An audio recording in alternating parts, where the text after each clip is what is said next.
ងបងលឺឈ្មោះនួនឡងគេថាអូនខ្មៅតែតាមការពិតសាច់សមាត់ខៃ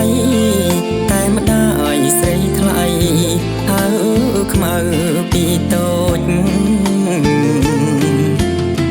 ឆ្នាំថ្មីខ្មៅពេញក្រមុំ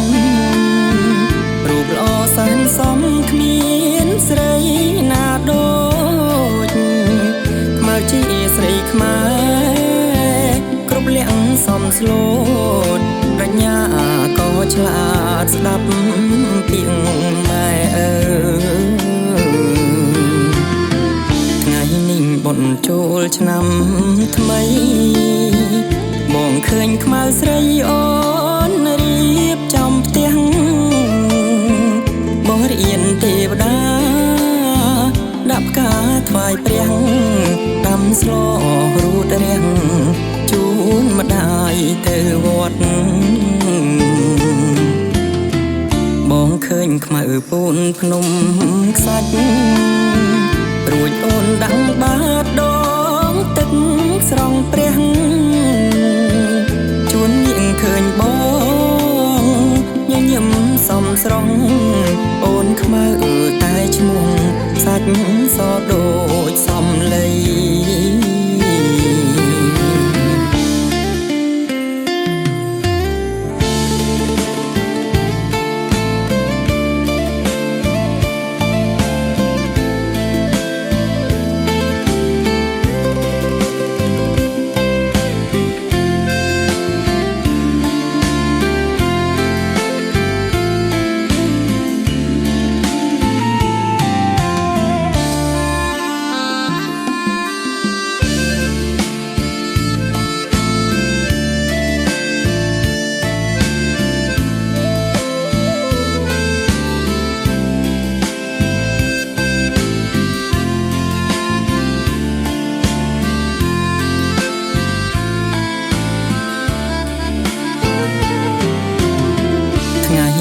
បុណ្យចូលឆ្នាំ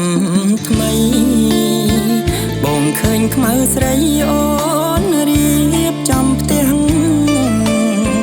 បងរៀនទេវតាដាក់ផ្កាថ្វាយព្រះដាំស្លរូតរាំងជូនម្ដាយទៅវត្ត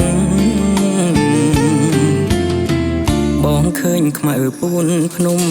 ខ្សាច់រួចអូនដាក់បាតដងទឹកស្រង់ព្រះជួនញៀងឃើញបង